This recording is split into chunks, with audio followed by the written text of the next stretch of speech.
Levantamento mostra quais são os principais motivos para estrangeiros serem deportados ao chegarem legalmente nos Estados Unidos. A administração Biden diz esperar que a Suprema Corte permita o fim da medida Título 42, mas após o dia 27 de dezembro. Denúncia. Hoje, 80% dos imigrantes ilegais detidos no país vão para prisões particulares que lucram com o sistema.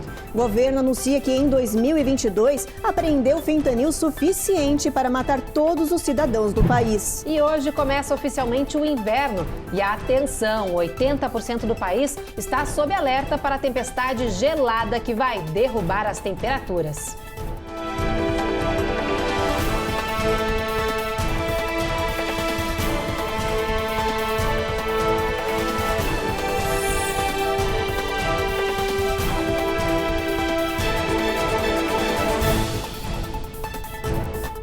Boa noite. Olá, boa noite. A gente abre essa edição falando do Título 42. Hoje era o dia que essa política de saúde pública deveria ser encerrada, mas uma liminar da Justiça ontem bloqueou temporariamente essa ordem. 19 estados republicanos alegam que o fim do Título 42 iria provocar um caos. Com isso, centenas de imigrantes que estão acampados na fronteira sul do México com os Estados Unidos ficaram no limbo, sem saber o que vai acontecer. A decisão da Justiça pode sair a qualquer momento. Hoje, o governo Biden defendeu o fim do Título 42, mas só depois do período de festas. A Eloá Orazen tem todos os detalhes. Desde que foi usado pela primeira vez em março de 2020 como uma medida sanitária para proteger a população americana em plena pandemia, o Título 42 foi responsável por deportar mais de 2 milhões de pessoas. Implementada ainda na era Trump, a regra do Título 42 foi um dos pontos mais discutidos da campanha de Joe Biden, que chegou à Casa Branca com a promessa de revogar a medida. O democrata tentou abolir o Título 42 em diferentes oportunidades, mas foi impedido pelos tribunais de estados republicanos, que alegam que a suspensão da medida vai agravar ainda mais a crise migratória que o país experimenta na fronteira com o México. Eventualmente, a própria Casa Branca tirou proveito da medida, deportando milhares de imigrantes. Pressionado por membros do partido e ativistas, Biden vem postergando a queda do Título 42. Agora, a administração diz estar se preparando para o fim da regra e pede à Suprema Corte que só derrube a lei em vigor depois do dia 27 de dezembro. Uma horda de imigrantes se forma ao lado mexicano da fronteira à espera da revogação da medida. A expectativa é que, com o fim da regra, os pedidos de asilo voltem a ser analisados pelas autoridades americanas. E para muitas pessoas, essa é a única esperança de viver legalmente nos Estados Unidos. O aumento do fluxo de imigrantes deve também pressionar a atual administração, que experimenta uma onda de imigração recorde desde que Biden chegou ao poder. O governo Biden busca o fim do Título 42 somente a partir do dia 27 de dezembro. E durante esse tempo o governo anuncia que vai fazer alguns ajustes internos. Nesses ajustes nós já sabemos que 11 juízes de imigração foram contratados, foi anunciado hoje essas contratações.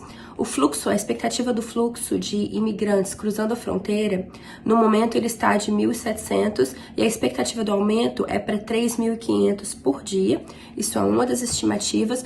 Lembrando que durante a era Trump, 70 mil imigrantes foram segurados na fronteira do México para buscarem os processos de asilo, o que realmente as organizações de direitos humanos criticam muito. Por quê? Porque esses imigrantes buscando asilo, eles ficam sujeitos também à violência do México e também, dentro daquela fronteira, eles têm um acesso muito limitado a advogados. E diante da crise humanitária que vive o país, com cada vez mais imigrantes entrando ilegalmente pela fronteira com o México, legisladores da Câmara e do Senado aprovaram um pacote de ajuda para as cidades mais afetadas. Foi garantido o repasse de 800 milhões de dólares em financiamento para fornecer alívio às cidades que sofrem com a chegada em massa de imigrantes que pedem por asilo. Esse dinheiro seria incluído em um projeto de lei maior que o Congresso deve aprovar até o final deste ano. A expectativa é que de New York City absorva boa parte desse repasse. É que essa é a cidade que tem recebido mais indocumentados. Desde a primavera passada, os governadores de vários estados do sul, como o Texas, começaram a transportar os requerentes de asilo para lá. O prefeito Eric Adams, de New York, disse anteriormente que a cidade precisa desesperadamente de ajuda financeira para fornecer aí os serviços que são necessários para os imigrantes. Até agora, New York City já acumula a chegada de mais de 30 mil imigrantes que estão sendo alojados em abrigos temporários.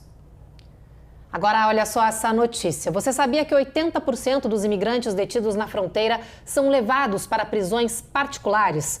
O presidente Biden prometeu acabar com essa prática, mas até agora isso não aconteceu, né, Ruth? Não aconteceu mesmo. Além de não acabar com essas detenções, a Casa Branca ainda deixou que surgissem mais lugares desse tipo. Essas prisões acumulam lucros e denúncias de maus tratos. A Carolina Camargo conta toda essa história pra gente.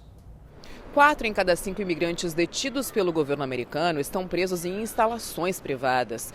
Durante o mandato de Joe Biden, o número de imigrantes presos dobrou em comparação ao governo de Donald Trump, chegando a 30 mil.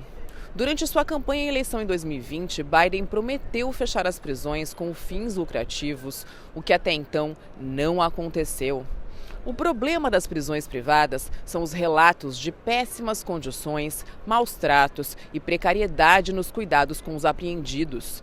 Cerca de 70% dos imigrantes detidos na fronteira ou na alfândega não têm antecedentes criminais, ou seja, não são pessoas que representam perigo para a sociedade a ponto de estarem presas. Fora das prisões, o ICE monitora, com a ajuda da tecnologia, cerca de 330 mil imigrantes sem documentação e que também aguardam por julgamento. Depois do intervalo, a gente fala de um levantamento assustador que mostra que neste ano o país apreendeu fentanil suficiente para matar todos os cidadãos aqui dos Estados Unidos. E tem reportagem que revela quais são os principais motivos para os turistas serem barrados e deportados na chegada aos aeroportos dos Estados Unidos.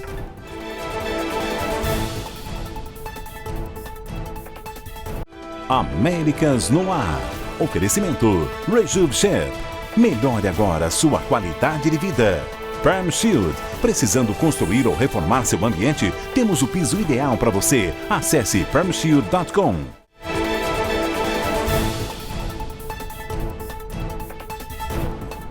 E você sabe quais são os principais motivos que fazem os brasileiros serem barrados quando chegam nos aeroportos norte-americanos? Olha, são pelo menos 8 os motivos mais comuns. Foi um famoso site de turismo que revelou esse ranking depois de fazer uma pesquisa. Olha só. Segundo especialistas, é muito difícil que alguém que esteja viajando legalmente e cumprindo todas as regras seja proibido de entrar nos Estados Unidos. Mas, mesmo assim, acontece de vez em quando. É comum ouvir relatos de estrangeiros que conseguem emitir seu visto legalmente, mas ao chegarem no território norte-americano, acabam sendo levados para a temida salinha. A conversa com os agentes de imigração seguidamente termina com a determinação de deportação, antes mesmo do turista pisar fora do aeroporto. Hoje, o principal motivo para isso é o turista já ter estado antes nos Estados Unidos, mas de forma irregular. Por exemplo, entrou com visto de turista, mas passou do prazo e ficou trabalhando no país. O segundo motivo mais comum que resulta em deportações nos aeroportos é tentar entrar no território com o visto errado, que não bate com a proposta da viagem. Na lista também está o fato de os turistas não conseguirem comprovar o motivo da viagem ou como vão se sustentar durante os dias de permanência nos Estados Unidos. Não ter a passagem de volta e a hospedagem compradas, não ter a documentação necessária e portar itens e produtos ilegais na bagagem também estão na lista dos casos de barrados pela imigração. Além disso, atenção com o que você curte e pesquisa nas redes sociais. Segundo autoridades, o monitoramento online já começa quando se inicia o processo de emissão de vistos. E muitas vezes os estrangeiros deixam pistas na web de que não pretendem cumprir a lei dentro dos Estados Unidos. A Casa Branca recebeu hoje a visita do presidente da Ucrânia. No encontro foi anunciado um pacote de ajuda milionário ao país que está em guerra com a Rússia. E os casos de Covid-19 voltaram a subir aqui nos Estados Unidos e estão preocupando as autoridades. Esses são alguns dos nossos destaques do dia.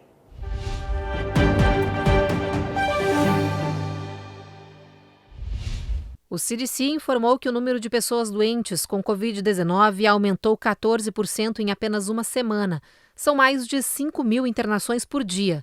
Os casos de gripe comum também cresceram. Nos últimos 7 dias, foram 26 mil internações. O governo voltou a pedir à população para tomar as vacinas de gripe e o reforço da Covid-19 antes das viagens de final de ano e alertou para o alto índice de doenças respiratórias que são esperadas neste inverno. Em Washington, a Casa Branca recebeu hoje a visita do presidente da Ucrânia, Volodymyr Zelensky. Foi a primeira viagem dele desde o início da invasão da Rússia no leste europeu há 300 dias. O presidente americano Joe Biden anunciou um pacote de 2 bilhões de dólares em ajuda militar e econômica para a Ucrânia. Donald Trump não pagou o imposto de renda no ano de 2020, alegando perdas financeiras com a Covid. A revelação foi feita depois que a comissão da Câmara dos Representantes divulgou os documentos. Trump teria pago o montante de 1,1 milhão de dólares apenas referentes aos anos de 2017 e 2019. Nos 2 anos anteriores à posse, Trump também declarou prejuízo financeiro e teve os impostos de renda praticamente zerados. O comitê vai abrir uma nova investigação. Agora, olha só essa notícia que é assustadora. A Administração de Controle de Drogas dos Estados Unidos divulgou que neste ano o país apreendeu quase 400 milhões de doses de fentanil. É uma quantidade que é o dobro do apreendido no ano passado e, segundo as autoridades, é suficiente para matar absolutamente todos os cidadãos do país. Se apenas 2 miligramas do opioide fentanil são suficientes para matar, imagina 379 milhões de doses. Essa foi a quantidade apreendida nos Estados Unidos em 2022. Testes de laboratório revelaram que, em média, 6 de cada 10 comprimidos de fentanil apreendidos continham uma dose potencialmente letal. O DEA, o órgão federal de controle e combate às drogas, declarou em um comunicado que hoje o fentanil é a mais mortal ameaça de drogas do país e que o opioide é altamente viciante e 50 vezes mais potente que a heroína. Segundo as autoridades, a maioria das drogas que chegam aos Estados Unidos são produzidas em massa em fábricas clandestinas no México, pelos cartéis de Sinaloa e Jalisco, que usam produtos químicos provenientes da China. Só no ano passado, mais de 100 mil moradores dos Estados Unidos morreram por overdose de drogas e 2/3 das mortes foram atribuídas ao fentanil, o que equivale a 182 mortes por dia. No próximo bloco, a gente revela dados de uma pesquisa que mostrou quais são considerados os empregos mais estressantes de 2022. E de olho nas viagens para as festas de final de ano, a gente mostra quais as expectativas para aeroportos e estradas de todo o país.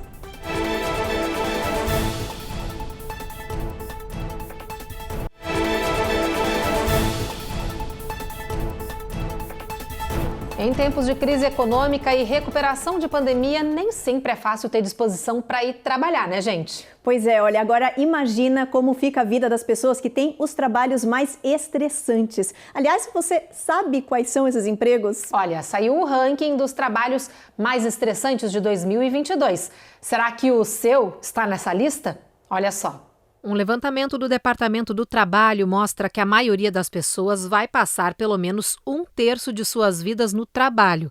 E, segundo especialistas, mesmo em tempos de crise, onde todos os trabalhos podem parecer difíceis, sempre vão existir profissões que são as mais estressantes. De acordo com a Rede de Informações Ocupacionais do Departamento do Trabalho, quem está no topo dessa lista em 2022 são os médicos urologistas. Em seguida, vêm os editores de filme e vídeo e, em terceiro lugar, ficaram os assistentes de anestesista. A lista segue com enfermeiros de tratamento intensivo, juízes e supervisores ou gerentes de varejo. De acordo com um relatório anual intitulado Mental Health America's Mind the Workplace, hoje em dia 80% dos moradores dos Estados Unidos dizem acumular tensões relacionadas ao trabalho e que isso é um fator que impacta nos relacionamentos pessoais. Eu acho que hoje nós temos uma pressão muito grande em relação às novas tecnologias que vêm sendo desenvolvidas. Isso força o urologista a se atualizar. Nós somos remunerados quando nós trabalhamos através de seguradoras de saúde ou mesmo através de algum órgão governamental, através de uma tabela que nos é imposta, e é uma tabela que está totalmente defasada, porque ela não acompanhou a perda do dinheiro, a perda inflacionária, mas ela também, muitas vezes, ela é usada de uma forma inadequada, porque são edições já bastante defasadas. E faltando apenas 4 dias para o Natal, os aeroportos do país já registram movimentação recorde de pessoas embarcando para diferentes destinos. Pois é, a expectativa é que o movimento nos aeroportos norte-americanos seja o terceiro maior em 20 anos. Os detalhes com a Carla Marinho. Contagem regressiva para a tão sonhada férias em família. O Antônio, a esposa e as crianças estão de malas prontas. Eles vão de carro para Bronson, no Missouri. A gente está indo para uma cidade turística aqui próximo. É uma cidade que fica aproximadamente 4 horas de viagem, mais ou menos 250 milhas. Optamos aí de carro pela distância, pela facilidade, pelo preço da gasolina que está muito bom, né? A família está entre os 112,7 milhões de pessoas que viajarão 50 milhas ou mais para longe de casa no período de 23 de dezembro a 2 de janeiro. A estimativa é da AAA, a Associação Automobilística Americana. De acordo com pesquisa realizada, este ano é esperado um aumento de 3,6 milhões de pessoas em relação ao ano passado, o número bem próximo do período de pré-pandemia. A associação acredita que 2022 seja o terceiro ano mais movimentado desde o início do monitoramento nos anos 2000. Os horários de trabalho híbrido e a queda no preço da gasolina ajudaram na decisão dos americanos que vão viajar durante os fins de semana prolongados. E pode esperar aeroportos lotados. É que a demanda por voos aumentou 14% em relação ao ano passado. Isso apesar dos preços mais altos das passagens aéreas. E a expectativa é de que 7,2 milhões de americanos viajem de avião, enquanto que 102 milhões vão dirigir para os seus destinos de férias. A gente está indo em 4, até com uma criança de colo, então a gente está querendo evitar aeroportos superlotados no final de ano, alguma probabilidade de atraso de voo. E com carro você vai com a família juntinha aqui, comendo uns petiscos e se aproveita para conhecer também outras cidades próximas no caminho. Então a facilidade de você viajar de carro hoje com a gasolina mais baixa é muito melhor, no meu caso, com uma família de 4 pessoas, do que a gente enfrentar longas filas, correr risco de atraso de voo de avião, né? Então a gente prefere ir de carro aí. O aeroporto de Denver, no Colorado, é o primeiro dos Estados Unidos a testar um novo sistema de transporte de malas para evitar atrasos e perda de bagagens. O sistema é totalmente automatizado e acelerou o processo que demorava horas para apenas minutos. O índice de perdas de malas agora é quase zero.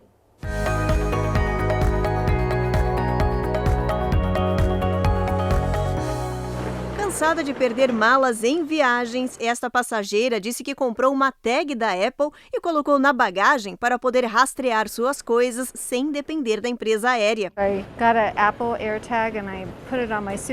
Mas o problema de Lisa pode estar com os dias contados, pelo menos no aeroporto de Denver, no Colorado. A TSA, a Administração de Segurança de Transporte, implantou um sistema de alta tecnologia que está sendo testado com sucesso. Depois que as malas são despachadas, elas vão para o andar de baixo, que possui dezenas de esteiras e vários compartimentos separados onde as malas são levadas. Elas passam por este aparelho de detecção de explosivos que pode rastrear até 33 mil bagagens por dia. O sistema faz uma espécie de raio-x em 3 dimensões. Se algo for suspeito, um carro robô operado por Bluetooth e Wi-Fi recolhe a mala e leva para uma sala de inspeções.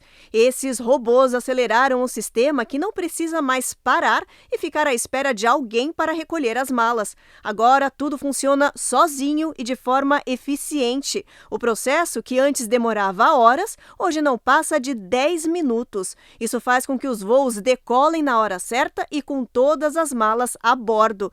O aeroporto de Denver, que é considerado o maior em tamanho, está testando esse novo sistema robotizado. A ideia é que esse mecanismo se expanda para todos os aeroportos do país. Depois do intervalo, a gente fala do frio. Hoje, o dia que marca oficialmente a chegada do inverno, mais de 70 milhões de pessoas estão sob alerta de clima extremo no país com a chegada de neve pesada. E em clima de Natal, a gente explica de onde saiu a tradição de usar suéteres feios nessa data e mostra a bela ação de um Papai Noel que visitou crianças com necessidades especiais e falou em libras com elas.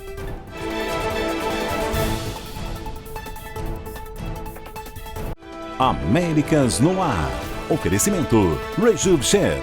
Melhore agora sua qualidade de vida. Perm Shield. Precisando construir ou reformar seu ambiente? Temos o piso ideal para você. Acesse permshield.com.